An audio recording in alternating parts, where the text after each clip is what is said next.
Aí chegamos ao fato de Daniá, conhecido como Daniel, né? Essa parte do Daniel é muito interessante porque a palavra Dan em aramaico ou hebraico significa juiz. E a palavra El vem de Deus, né? Mas o nome El, ele também vem de outro nome. Qual é a origem da palavra El? El vem disso aqui.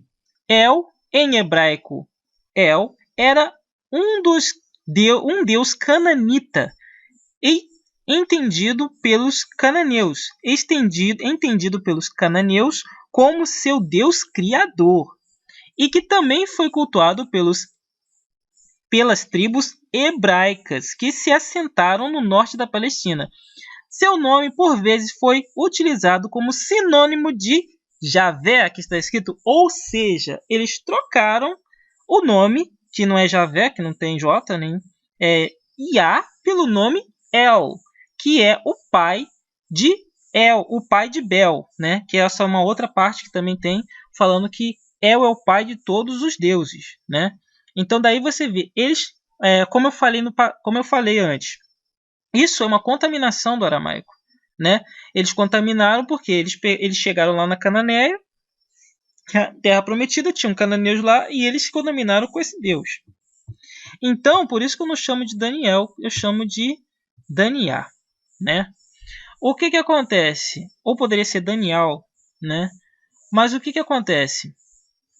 Aqui está falando no Daniel 1, versículo 4, jovens em que não houvesse defeito, ou seja, naquela época eles foram levados por Nabucodonosor para a Babilônia e ele queria alguns jovens para que fizessem parte da sua corte, né? E naquela época eles escolheram alguns jovens, né, que não houvesse defeito, de boa aparência, instruídos em toda a sabedoria e doutos em ciência, entendidos no conhecimento, que tivessem habilidade para assistirem no palácio e lhes ensinassem as letras e a língua dos caldeus. Agora a gente tem que entender isso. Eles conheciam a língua dos caldeus, né? Ou seja, eles já tinham seu próprio idioma, tinham suas próprias línguas, e que eles já sabiam, tinham conhecimento deles mesmos, eles tinham que ter boa aparência, instruídos em toda a sabedoria, e doutos em ciência, entendidos no conhecimento, que tivessem habilidade para assistir no palácio, ou seja, pessoas educadas, né? Pessoas que soubessem portar-se diante de um rei, e que lhes ensinassem as letras e a língua dos caldeus. Aí, o que acontece? O rei lhe determinou a ração diária, né? Mas como Daniel não queria se contaminar, ele preferiu só comer legumes. E ele pediu isso expressamente aqui, né? Se você ver no 12, ele experimenta, peço-te aos teus servos 10 dias que se nos deem legumes a comer e água a beber. Ou seja, eles eram vegetarianos porque eles não queriam se contaminar com a comida dos caldeus. Existe um caso curioso com relação à palavra de Daniel. Por quê? Olha só. O rei teve um sonho. Então, nesse sonho, ele viu aquela estátua, cabeça de ouro, peito de prata, né? As coxas de bronze e embaixo era barro e ferro. Os pés de barro e ferro. E ele teve esse sonho e queria interpretação. Só que, quando os magos quiseram que ele falasse, o rei lhe disse: tive um sonho, e para saber o sonho está perturbando o meu espírito. E os caldeus disseram ao rei em aramaico: ó rei, vive eternamente, diz os sonhos teus servos e daremos a interpretação. Mas olha só o que o rei falou. Respondeu o rei e disse aos caldeus: o assunto me tem escapado. Se não me fizerdes saber o sonho e a sua interpretação, sereis despedaçados e as vossas casas serão feitas em monturos. Mas se vos me declarardes o sonho e a sua interpretação, recebereis de mim dádivas e recompensa e grande honra. Portanto, declara-me o sonho e a sua interpretação. Então eles ficaram perdidos. Por quê? Como é que eles poderiam saber o que o rei sonhou? Se o rei falasse o sonho, eles poderiam enganá-lo de qualquer maneira. Mas o rei, já sabendo o jeito que eles eram, ele falou, não, eu quero que vocês me digam o que eu sonhei e também a interpretação. Então eles ficaram totalmente desesperados. E eles responderam, não há ninguém sobre a terra que possa declarar ao rei, pois nenhum rei há grande ou dominador que requeira coisas semelhantes a algum mago, astrólogo ou caldeu. Por isso o rei se irou, enfureceu e ordenou que matasse todos os sábios de Babilônia. Esse é o decreto. Daniel entrou e pediu ao rei que lhe desse tempo para que lhe pudesse dar a interpretação. Então Daniel foi para sua casa e fez saber o caso a Ananias, Misael e Azaria, seus companheiros, para que pedissem misericórdia a Yahweh do céu sobre este mistério, a fim de que Daniel e seus companheiros não perecessem juntamente com os restantes dos sábios de Babilônia. Então o que acontece? Nesse sentido, Daniel não sabia, ele não fazia ideia o que o rei tinha sonhado. E depois o Criador deu o sonho e ao mesmo tempo a interpretação. Esse é um ponto interessante. Vê que eles falavam, aqui está falando nas escrituras que eles falavam ao rei em aramaico, correto? Vamos continuar. O que acontece agora? O rei de Babilônia, nessa parte da história, ele se transformou num animal. Por quê? Porque ele olhou toda a grandeza da Babilônia e falou, tudo isso eu fiz com as minhas mãos. E o Criador falou assim, ele se comparou a Deus, a um Criador, né? Então o Criador falou que ia passar 7 tempos e ele se tornou um animal. E quem assumiu nessa época foi o seu filho, o rei Beltesazar, que deu um grande banquete a 1000 dos seus senhores e bebeu vinho na presença. E havendo Beltesazar provado o vinho, mandou trazer os vasos de ouro e de prata que Nabucodonosor, seu pai, tinha tirado do templo, que estava em Jerusalém, e Yahushalaim, né, para que bebessem neles o rei e seus príncipes. Então trouxe os vasos de ouro que foram tirados do templo da casa do Eterno, que estava em Auro, que beberam neles o rei e seus príncipes e suas mulheres e suas concubinas. Beberam vinho e deram louvores aos deuses de ouro, de prata, de bronze, de ferro, de madeira, de pedra. Na mesma hora apareceram os dedos de mão de homem e escreviam defronte do castiçal na caidura da parede do palácio real. O rei via a parte da mão que estava escrevendo. Mudou-se então o semblante do rei, e seus pensamentos o turbaram, e as juntas dos seus lombos se relaxaram, e seus joelhos batiam um no outro. E gritou o rei com força, que se introduzisse os astrólogos, os caldeus, os adivinhadores, e falou o rei dizendo aos sábios de Babilônia, qualquer que ler este escrito e me declarar a sua interpretação será vestido de púrpura e trará uma cadeia de ouro ao pescoço. E no reino será terceiro em comando. É muito interessante frisar por que ele falou terceiro em comando. Ora, se ele era o rei, por causa que o seu pai, apesar de estar como animal, era o primeiro em comando, ele era o segundo. E essa pessoa que interpretasse seria o terceiro. Então entraram todos os sábios dos reis, mas não puderam ler o escrito nem saber ao rei a sua interpretação. Então o rei Beltesazar perturbou-se muito e mudou-se-lhe o semblante, e seus senhores estavam sobressaltos. A rainha, por causa das palavras do rei e dos seus senhores, entrou na casa do banquete e respondeu dizendo, ó rei, vive para sempre. Não te perturbes o teu pensamento, nem se mude o seu semblante. Há no reino um homem, no qual há o espírito dos deuses puros. Ela falou santos, né, no caso. E nos dias do teu pai se achou nele luz e inteligência, e sabedoria como a sabedoria dos deuses. E o teu pai, ó rei Nabucodonosor, sim, o teu pai, o rei, o constituiu mestre dos... Aqui está falando magos, mas sábios, deve ser sábios, dos astrólogos, dos caldeus e dos adivinhadores, porquanto se achou neste Daniel um espírito excelente, um conhecimento e entendimento, interpretando sonhos, explicando enigmas e resolvendo dúvidas, ao qual o rei pôs nele o nome de Beltesazar. Chama-se, pois, agora Daniel, e ele dará a interpretação. Então Daniel introduziu a presença do rei e falou ao rei dizendo a Daniel: És tu, aquele Daniel, um dos filhos dos cativos de Judá, que o rei, meu pai, trouxe a Judá? Tenho ouvido dizer ao teu respeito, e que o espírito dos deuses está em ti, e que em ti se acham a luz e o entendimento e a excelente sabedoria. Agora mesmo foram introduzidos em minha presença os sábios e os astrólogos para lerem este escrito, e me fizeram saber a sua interpretação, mas não puderam dar a interpretação dessas palavras. Então respondeu Daniel e disse: na presença do rei, as tuas dádivas fiquem contigo, e dá os teus prêmios a outro. Contudo, lerei ao rei o escrito, e far-lhe-ei saber a interpretação. Ó rei, o Altíssimo deu a Nabucodonosor, teu pai, o reino, e a grandeza, e a glória, e a majestade. Agora, para analisar o seguinte sentido.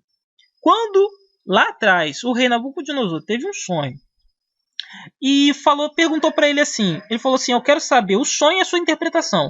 O que Daniel fez? Ele falou assim: ó rei, eu vou pedir ao Eterno Yahu, que ele me dê a interpretação e o teu sonho, porque eu não tenho isso.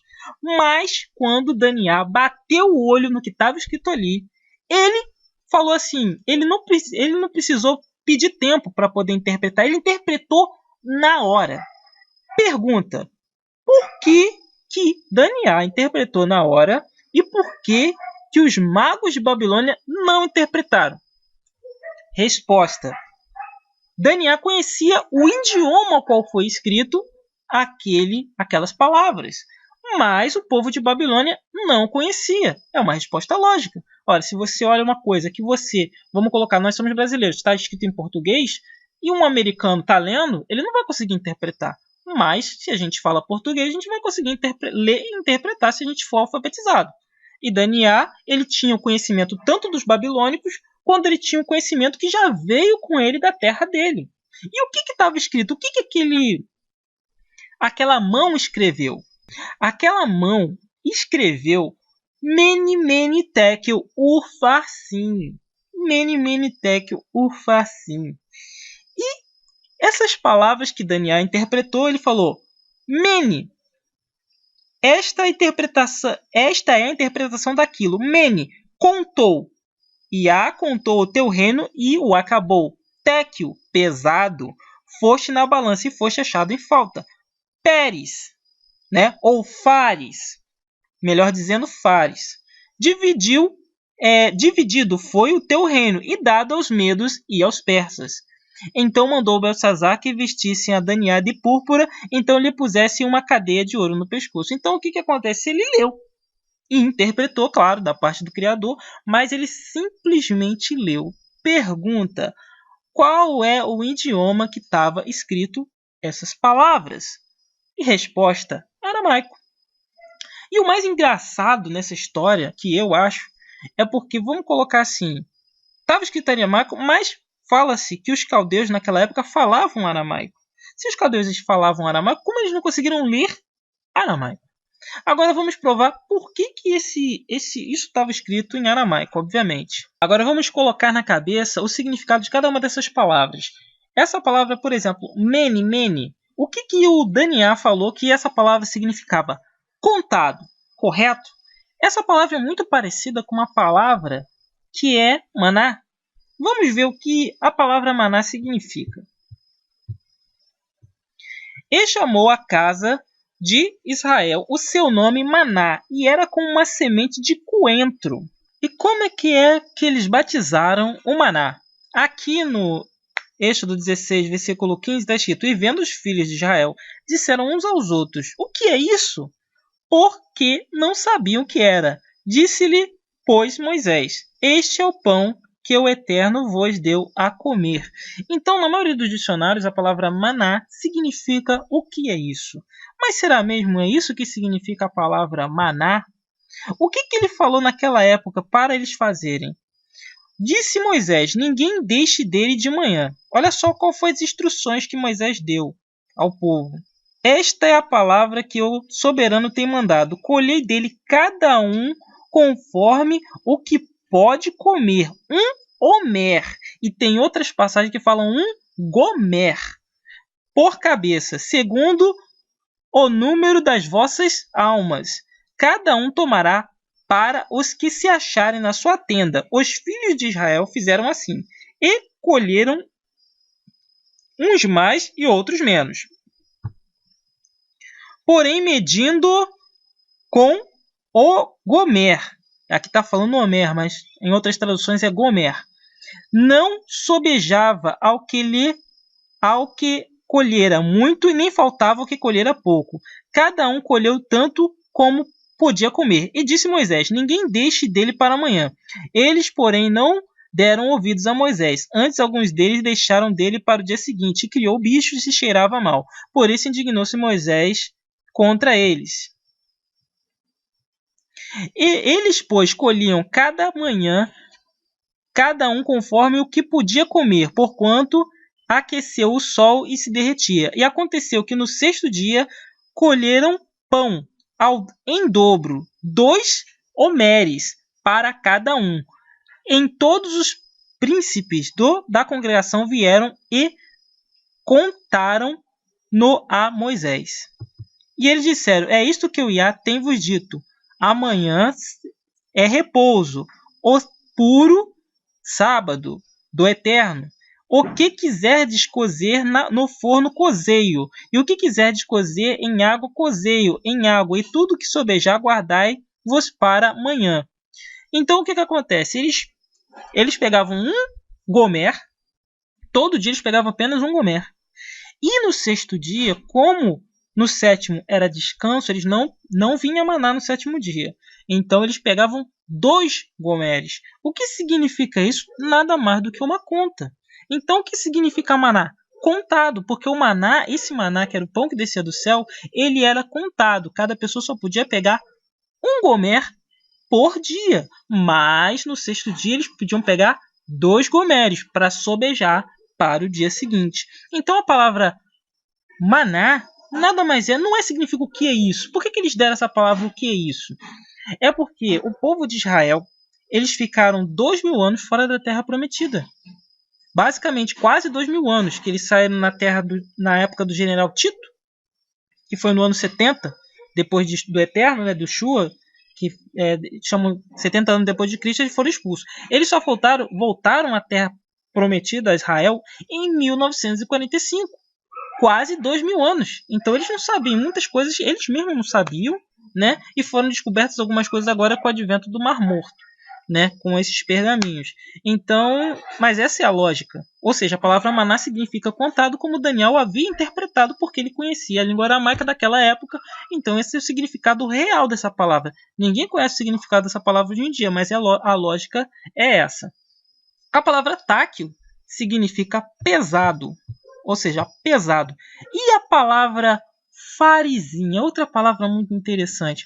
Por quê? Eles colocam essa palavra como Pérez. Inclusive, existe até um varão que era Judá, que ele casou com uma mulher e que ele teve um filho chamado Pérez, né? Que é uma, como é que eu vou dizer? É uma corruptela do nome Fares. É uma corruptela do nome Fares. Ou seja, a palavra verdadeira é Fares, como está escrito assim, Mene Mene Tekel, Farizim. E daí vocês lembram do que? A palavra fariseu. A palavra fariseu, que nada mais é do que divisão. Vamos entender como é que é isso? Vamos lá. Judá, ele teve um filho. E esse filho, ele tinha 3 filhos, Judá, na verdade, né? Essa daqui é a história de Judá, né? Judá, descendente dos seus irmãos, aconteceu que no mesmo tempo que Judá, descendente dos seus irmãos, entrou na casa de um homem adulão, cujo nome era Ira, e viu Judá ali, filha de um homem cananeu, ou seja, não era para ele fazer isso, mas ele fez, cujo nome era Sua, e tomou-a por mulher, e a possuiu. E ela concebeu e deu à luz um filho, e chamou seu nome E tornou-lhe a conceber e deu um filho, e chamou seu nome Onã. E continuou ainda e deu um filho, e chamou seu nome Sela. Judá estava em Quezibe, quando ela deu à luz. Judá, pois, tomou uma mulher para o seu primogênito, seu nome era Tamar. Porém, o primogênito de Judá, era mau e aos olhos do Eterno. Por isso, o matou. Então disse Judá a Ornã: toma a mulher do teu irmão e casa-te com ela e suscita descendência ao teu irmão. Ona, porém, soube que esta descendência não havia de ser para ele. E aconteceu que, quando possuía a mulher do seu irmão, derramava na terra, né, para não dar descendência ao seu irmão. O que fazia era mal aos olhos do Eterno, então também o matou. Então disse Judá a Tamar, sua nora: fica viúva na casa de teu pai, até que Sela, meu filho, seja grande. Então o que acontece? Naquela época, existia uma lei que se o primogênito é que gerava um nome para a descendência do pai. Se ele por alguma coisa morresse, o seu irmão, depois dele, tomaria a mulher dele para poder suscitar um nome no nome do irmão. Ou seja, aquele filho não seria do segundo filho, seria do primeiro falecido. Então, por isso que aconteceu essa história.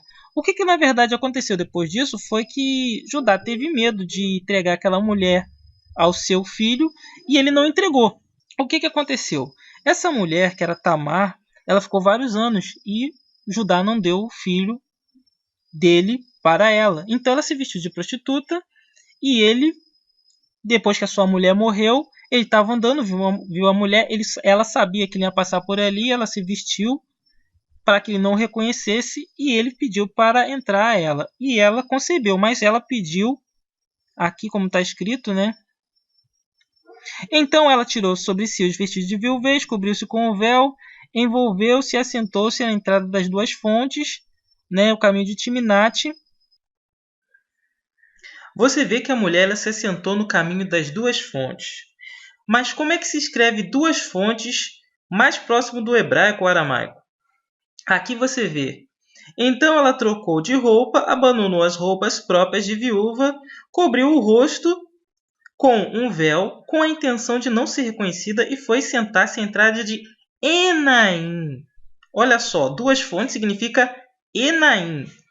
Quando a gente vai para uma outra palavra, aqui você vê Jacó. Em Gênesis 32, assim Jacó os observou e exclamou: este é o campo do Eterno. E por isso deu nome ao lugar de Manaim. Manaim. Dois exércitos. Você vê que essa palavra Enaim, que na verdade poderia ser Anaim, Anaim, significa duas fontes. E aqui a palavra Manaim, dois exércitos. O que essas duas palavras têm em comum? A palavra dois. E elas também tanto podem ser Anaim ou Manaim, significa dois. Lembra do que está escrito lá atrás? E no sexto dia colheram pão em dobro, 2 gomeres para cada um. Os principais da congregação vieram e contaram a Moisés. Ou seja, 2 gomeres, que são pão em dobro, representa Manaim. Ou seja, essa palavra aqui, que representa Manaim, significa 2 exércitos, mas também pode significar 2 pães. Porque desceu o pão e eram 2 pães que eles tinham que pegar. Então, você vê como a palavra se torna uma só. Da onde vem essa palavra duas fontes? Ela vem dessa expressão que está aqui escrita em Isaías 38, versículo 14. Meus olhos. A palavra Aini. Aini significa meus olhos. Você vê que tem as mesmas vogais, né? Perdão, as mesmas consoantes e, semelhantemente, as mesmas vogais. Essa expressão aqui, a gloriosa presença, os meus gloriosos olhos, que é Aini Kabudo. Aini Kabudo se lê daqui para cá, né? Ou seja, se lê da direita para a esquerda, né? Aini, essa palavra Aini Kabudo. Olhos gloriosos, né? 3, versículo 8. Aqui você vê a mesma expressão, 33, versículo 20 de Isaías, né? Ainike, que significa seus olhos, né? Ou teus olhos, né? Aí você vê aqui, ó, a expressão Ainin, que é mais próxima da palavra Anin, que está lá atrás, que significa olhos. Anin, que significa olhos. Ou seja, aquelas duas fontes, né? Ela tem várias maneiras de você representar a palavra dois, e essas fontes representam os nossos olhos a priori, correto? E vendo Judá, teve por uma prostituta, porque ela tinha coberto seu rosto, e dirigiu-se a ela, e ela pediu a entrar a ela, e ele disse, eu te enviarei um cabrito do rebanho. Ela disse, dá-me o penhor até que envies.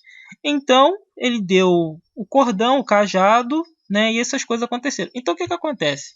Depois a mulher engravidou, Judá ficou sabendo que a mulher que era para dar para o seu filho ficou grávida, ele queria matá-la, e ela mostrou o cajado e o bordão e falou de quem pertence a essas coisas. E ele viu que o pecado dele era maior, e ele teve gêmeos com essa mulher, né? Esse daí é um outro fator que demonstra o significado da palavra Ainin, que significa duas fontes, porque também representaria o fruto que daria essa mulher. Ela teria gêmeos.